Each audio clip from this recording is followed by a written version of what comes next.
ബലാത്സംഗ കേസിൽ അറസ്റ്റിലായ രാഹുൽ മാങ്കൂട്ടത്തിൽ MLA ജയിലിൽ അടച്ചു. മാവേലിക്കര സബ് ജയിലിൽ 26/2026 നമ്പർ തടവുപുള്ളിയായാണ് രാഹുലിനെ അടച്ചത്. അതീവ ഗുരുതര സ്വഭാവത്തിലുള്ള മൂന്നാം ബലാത്സംഗ കേസിലാണ് അറസ്റ്റ് ചെയ്ത് റിമാൻഡിലായതെങ്കിലും രാഹുലിന് കുലുക്കം. ജയിലിലേക്ക് കൊണ്ടുപോകുന്നതിന് മുൻപേ രാഹുൽ അന്വേഷണ ഉദ്യോഗസ്ഥരോട് വെല്ലുവിളി പോലും നടത്തി. കേസിൽ നിന്നും രക്ഷപ്പെടാനുള്ള തെളിവുകൾ തന്റെ പക്കലുണ്ടെന്നാണ് രാഹുൽ ഉദ്യോഗസ്ഥരോട് പറഞ്ഞത്. വൈകാതെ തന്നെ പുറത്തിറങ്ങുമെന്നും സ്വതന്ത്രനായി നിന്നാലും ജയിക്കുമെന്നും ജയിലിലാകും മുന്നേ രാഹുൽ വെല്ലുവിളി നടത്തി. മൂന്നാം ബലാത്സംഗ കേസിൽ രാഹുൽ മാങ്കൂട്ടത്തിൽ MLA അറസ്റ്റിലായ വിഷയത്തിൽ പരാതിക്കാരിയും രാഹുലും തമ്മിലുള്ള ചാറ്റ് പോലീസ് ലഭിച്ചു. പാലക്കാട് ഫ്ളാറ്റ് വാങ്ങുന്നതിനാൽ ബന്ധപ്പെട്ട ചാറ്റാണ് പുറത്തു വന്നത്. 3 BHK ഫ്ളാറ്റ് വാങ്ങണമെന്ന് രാഹുൽ പറയുമ്പോൾ 2 BHK പോരെ എന്ന് രാഹുൽ ചോദിക്കുന്നത് ചാറ്റിൽ കാണാം. 12ാം നിലയിൽ ഫ്ളാറ്റ് വാങ്ങാനുള്ള പ്രപ്പോസൽ പങ്കുവച്ചാണ് സംസാരം. ഫ്ളാറ്റ് വാങ്ങാൻ 1.25 കോടിയോളം ചിലവഴിക്കണമെന്ന് രാഹുൽ പറഞ്ഞെന്ന പരാതിക്കാരി മൊഴി നൽകി. ബലാത്സംഗ കേസിൽ റിമാൻഡിലായ രാഹുൽ മാങ്കൂട്ടത്തിൽ തിരുവല്ല മജിസ്ട്രേറ്റ് കോടതിയിൽ നൽകിയ ജാമ്യ ഹർജിയിലെ വാദങ്ങൾ പുറത്ത്.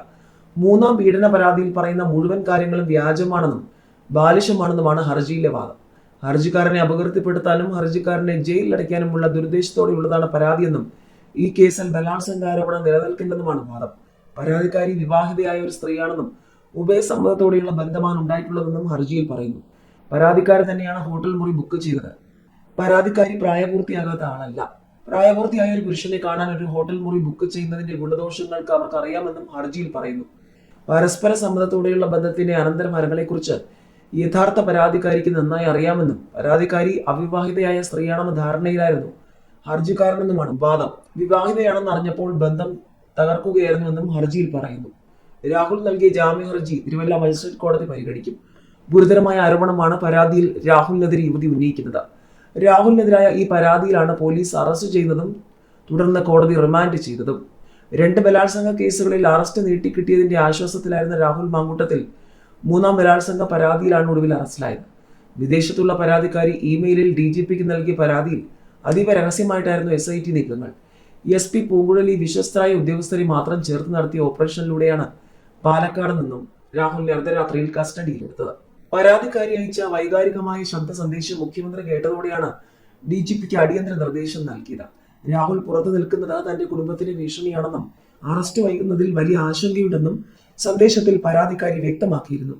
തൊട്ടു പിന്നാലെയാണ് അതിവേഗ നടപടികൾ ഉണ്ടായത്. ഏതായാലും രാഹുലിനെതിരെ തുടർച്ചയായി പരാതികൾ. കടുത്ത പ്രതിരോധത്തിൽ തന്നെയാണ് കോൺഗ്രസ്. രാജിവെക്കണമെന്ന് LDF കൺവീനറും BJPയും ആവശ്യപ്പെട്ടിട്ടുണ്ട്. മൂന്നാമത്തെ പരാതിയിൽ അറസ്റ്റിലായതോടെ രാഹുൽ മാങ്കൂട്ടത്തിനോട് MLA സ്ഥാനം രാജിവെക്കാൻ കോൺഗ്രസ് പറയണമെന്ന് ആവശ്യപ്പെട്ട് LDFും BJPയും. പുറത്താക്കിയ ആളോട് രാജിവെക്കാൻ പറയാനാവില്ലെന്നാണ് കോൺഗ്രസിന്റെ മറുപടി. പുറത്താക്കിയെന്ന് പറഞ്ഞൊഴിയുമ്പോഴും കൈപ്പത്തി ചിഹ്നത്തിൽ ജയിച്ച MLAക്കെതിരെ അതിഗുരുതര പരാതികൾ തുടർച്ചയായി വരുന്നത് പാർട്ടി കടുത്ത പ്രതിരോധത്തിലാക്കുകയാണ്. കോൺഗ്രസിന്റെ മുഖവും നാവുമായിരുന്ന യുവ നേതാവായിരുന്നു രാഹുൽ ഇപ്പോൾ സ്ഥിരം കുറ്റവാളി എന്ന പോലീസ് വിളിക്കുന്നതിലേക്ക് എത്തി. വിവാഹ വാഗ്ദാനം ചെയ്ത ബലാത്സംഗം, ഗർഭഛിദ്രത്തിന് നിർബന്ധിക്കൽ, ഭീഷണി, സാമ്പത്തിക ചൂഷണം, രാഹുലിനെതിരെയുള്ളത് സമാനവും ഗുരുതരവുമായ 3 കേസുകളാണ്. പുറത്താക്കലെന്ന ബ്രഹ്മാസ്ത്രം പ്രയോഗിച്ചെന്ന് പറഞ്ഞൊഴിയാൻ ശ്രമിക്കുമ്പോഴും കോൺഗ്രസിന് ഊരാക്കുടുക്കാവുകയാണ് യുവ MLAക്കെതിരായ പരാതികൾ. മൂന്നാമത്തെ ബലാത്സംഗ കേസിൽ രാഹുൽ മാങ്കൂട്ടത്തിൽ അറസ്റ്റിലായതോടെ MLA പദവിയിൽ തുടരുന്നതിൽ ചോദ്യങ്ങൾ ഉയരുകയാണ്. MLA സ്ഥാനം ഒഴിയുന്നില്ലെങ്കിൽ നിയമസഭയ്ക്ക് രാഹുലിനെ പുറത്താക്കാൻ അധികാരമുണ്ട്. അംഗങ്ങൾക്കുണ്ടാവേണ്ട പൊതുപെരുമാറ്റച്ചട്ടം ലംഘിച്ചെന്ന് കാട്ടി എത്തിക്സ് കമ്മിറ്റി ശുപാർശ നൽകി സഭ അംഗീകരിച്ചാൽ രാഹുൽ പുറത്തായേക്കാം. സ്പീക്കർ AN ഷംസീർ ഇതിന്റെ സൂചനയാണ് നൽകുന്നത്. വിവാഹ വാഗ്ദാനം നൽകി ക്രൂര പീഡനം മുതൽ സാമ്പത്തിക ചൂഷണം വരെയുള്ള കുറ്റങ്ങളാണ് രാഹുലിനെതിരെ ഉയർന്നിട്ടുള്ളത്. തുടർച്ചയായി സമാന സ്വഭാവമുള്ള കേസുകളിൽ പ്രതിയാവുകയും ഒടുവിൽ അറസ്റ്റിലാവുകയും ചെയ്തത് ഒരു MLA ആയതിനാൽ തുടർ നടപടികൾ എന്താകുമെന്നാണ് ഇനി കണ്ടറിയേണ്ടത്. നികുതി പണം പറ്റുന്ന നിയമസഭാംഗം ക്രിമിനൽ കേസുകളിൽ തുടർച്ചയായി പ്രതിയായാൽ അയാൾക്കെതിരെ സഭയ്ക്ക് നടപടിയെടുക്കാൻ കഴിയും എന്നതടക്കം പരിശോധിക്കേണ്ടതുണ്ട്. ഏതായാലും അയോഗ്യത നടപടിക്ക് നിയമോപദേശം തേടുമെന്നാണ് സ്പീക്കർ AN ഷംസീർ വ്യക്തമാക്കിയത്.